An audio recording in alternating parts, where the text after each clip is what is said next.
Como saber se seu filho é ansioso? Estar ansioso significa sentir-se preocupado, nervoso ou temeroso com alguma coisa. Quando você se sente ameaçado ou em perigo real, a ansiedade age como um sistema de alarme para mantê-lo longe de perigo. Todos nós experimentamos ansiedade e, às vezes, ela pode inclusive ser útil em muitos momentos. Por exemplo, ficar ansioso antes de fazer um teste, uma entrevista ou de falar em público pode servir como um estímulo para a gente se preparar melhor para essas ocasiões. Com as crianças e os adolescentes não é diferente. Eles têm medo e ansiedade com frequência, mas na maioria dos medos e ansiedades são normais. Muitas vezes vêm do processo de desenvolvimento e aprendizagem. É comum que desapareçam naturalmente também. Você se lembra quando aprendeu a andar de bicicleta? Ou quando amarrou seu tênis pela primeira vez? Lembre-se das primeiras palavras lidas, das primeiras frases. Certamente, esses desafios geraram muita ansiedade. Mas, vencido o obstáculo, a inquietude dá lugar ao prazer. A ansiedade passa a ser um problema quando se torna disfuncional. Que é isso? Quando ela impede a criança ou adolescente de realizar tarefas simples, como dormir, brincar com outra criança ou ir à escola, ou lugares públicos. Nesses casos, a gente pode falar em transtorno de ansiedade. Dos problemas de saúde mental, mais de 20% representa o transtorno de ansiedade em crianças e adolescentes. Em algum momento, apresentarão traços de ansiedade. Afinal, como saber se seu filho é ansioso? Antes de julgar que a ansiedade está se tornando um problema, é importante ficar atento aos sinais, levar em conta a idade, a fase por qual a criança ou o adolescente está passando. Crianças tímidas que sentem muito medo, fazem muita birra, regridem a fases anteriores, voltam a fazer xixi na roupa, por exemplo, rói a unha, possivelmente são ansiosas. Embora seja muito natural crianças apresentarem essas atitudes, em determinadas circunstâncias, se você notar que em quase todas as situações seu filho reage de um modo diferente, exagerado, muito além do esperado para a idade dele, é provável que tenha traços sim de ansiedade. Mas atenção! Não rotule seu filho, seu sobrinho, seu neto, seu aluno, qualquer criança sob seus cuidados de portador de algum problema, de algum transtorno. O diagnóstico, ele só pode ser emitido depois de verificada a recorrência dos episódios de ansiedade dentro de um determinado período. Além disso, caso a recorrência seja observada e identifica-se que a criança possui um traço realmente de ansiedade disfuncional, convém procurar um profissional adequado, pois talvez seja necessária uma intervenção.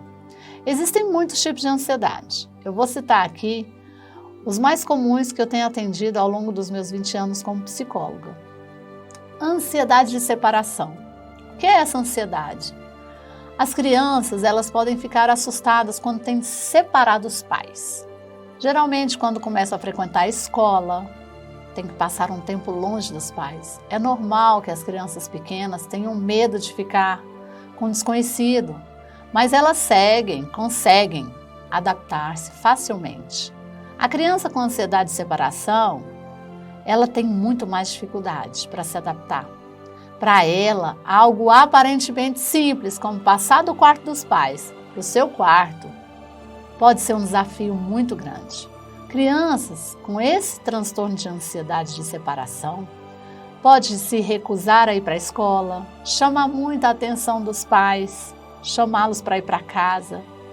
Muitas voltam a fazer xixi na cama, chorar, fazer birra constante.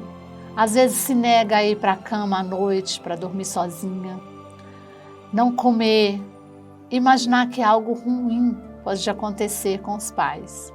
Também pode se queixar de sintomas físicos antes, durante e após ficarem esse tempo sozinhas. Também, outro tipo de ansiedade que eu quero falar com vocês, que é muito comum, é a ansiedade generalizada, a famosa TAG. transtorno de ansiedade generalizada. O que é isso? As crianças, os adolescentes que apresentam esse tipo de ansiedade apresentam preocupações frequentes e difíceis de controlar com relação a diferentes aspectos da vida. Elas estão o tempo todo imaginando possíveis perigos. E se não der certo? E se eu não for capaz? E se acontecer isso? E se acontecer aquilo? E elas precisam de reafirmação constante. Você tem certeza que a minha lição está certa? Você tem certeza que não vão rir da minha roupa? São comumente descritas como inseguras e perfeccionistas. Elas tendem a se preocupar com muitas coisas, como as notas da escola, fazer as coisas com perfeição, com a opinião das pessoas a respeito delas, com catástrofes, desastres, guerras, com doenças como pegar o coronavírus ou ter uma doença grave.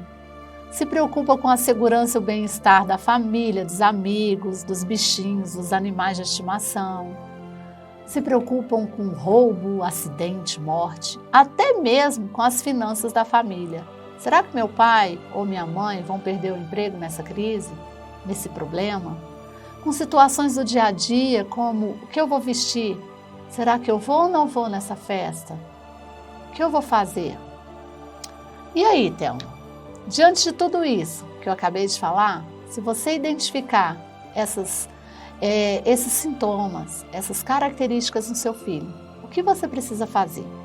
Primeiramente, você, papai ou mamãe, tio, avô, avó, você que tem criança na fase de 1 a 12 anos, sob seus cuidados, precisa observar se o comportamento está gerando ansiedade no seu filho, se o seu comportamento está gerando ansiedade no seu filho. Manter a calma quando seu filho está aflito por conta de uma situação ou evento muito importante é extremamente relevante. Pais, cuidadores ansiosos, crianças e adolescentes também ansiosos. Presta atenção aos sentimentos das crianças e adolescentes. Até os bebezinhos tendem a ficar ansiosos, entediados. Ajude seu filho a dar nome aos sentimentos. Não menospreze. Por exemplo, muitas crianças têm medo de ir ao dentista, de fazer o exame, de tomar vacina. Sabe? Ao invés de dizer, cria coragem, larga de ser bobo, para que isso? Isso não é nada.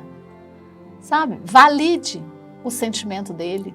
Diga para ele, isso realmente dá medo. Eu também tive medo. Isso é normal. Eu estou aqui. Eu também já passei por isso. E eu vou ajudá-lo a vencer esse medo. Conte comigo. Outra sugestão, gente, tem diversos livros, jogos educativos que auxiliam as crianças a nomear seus sentimentos. O baralho das emoções é um deles. Compre ou crie o seu. Alguma coisa que possa auxiliar seu filho nisso. Reconheça e elogie pequenas realizações. Esse gesto vale muito mais que presentes, pode ter certeza. As crianças, quando elas realizam a tarefa, elas fazem porque os pais querem, porque alguém espera algo delas, algum resultado. Então, elas vivem para fazer os pais ou aquela pessoa que mais convive com ela feliz. Quando elas conseguem e são reconhecidas por isso, elas se sentem ainda mais amadas e seguras. Manter uma rotina em casa. Mas a rotina deve ser flexível também. Ela é fundamental na vida de qualquer pessoa, especialmente na infância. Ter hora para tomar banho, hora para dormir, para comer, para brincar, gera um sentimento de previsibilidade nas crianças. Mas tem dias que as coisas não acontecem da forma como a gente planeja. Isso é para todo mundo. A criança adoeceu, não dormiu bem à noite, apareceu uma visita repentina na sua casa. E quando isso ocorre, a gente tende a ficar mais frustrado e ansioso. Então, ao ficar assim, a gente deixa um ambiente pesado. E as crianças, elas têm uma sensibilidade muito aguçada para perceber que a gente está mal, que a gente está irritado, que a gente está frustrado e que a gente está ansioso. Se você ficar assim, seu filho vai perceber, com certeza. Além de notar a forma como você lida com seus próprios problemas, é bem provável que ele te imite. Então, observe o temperamento do seu filho e a forma como ele reage em cada situação. Esse é um fator importante, pois ajuda você a compreender e auxiliar seu filho de maneira assertiva. Cada perfil emite comportamentos diferentes. E, por último, ajude seu filho a enfrentar as situações que geram ansiedade. Afinal, essas circunstâncias o acompanharão por toda a vida. Muitas vezes, numa tentativa de proteger nossos filhos, nós, pais, nos esforçamos por evitar as situações, os lugares que geram ansiedade nos nossos filhos. Mas, na verdade, a gente deve ajudá-los, encorajá-los a enfrentar os medos e, assim, reduzir a ansiedade. Então, eu deixo aqui a dica de algumas atividades práticas para o dia a dia e muito eficazes que podem ajudar seu filho a controlar a ansiedade. Por exemplo, fazer atividade física com ele, dançar, pular obstáculos, coloca almofadas no meio da sala e deixa ele pular, deixa ele extravasar essa energia. Por exemplo, dar atividades dentro de casa, como arrumar a gaveta, arrumar o quarto, te ajudar numa refeição. Elogie cada pequena vitória e acerto do seu filho. Isso vai trazer segurança e tranquilidade para ele e para você também. E aí, gostou? Faça seus comentários, perguntas e envie esse vídeo para quem também tem filhos, para quem você ama. Meu nome é Thelma Rezende, sou a sua mentora de inteligência emocional.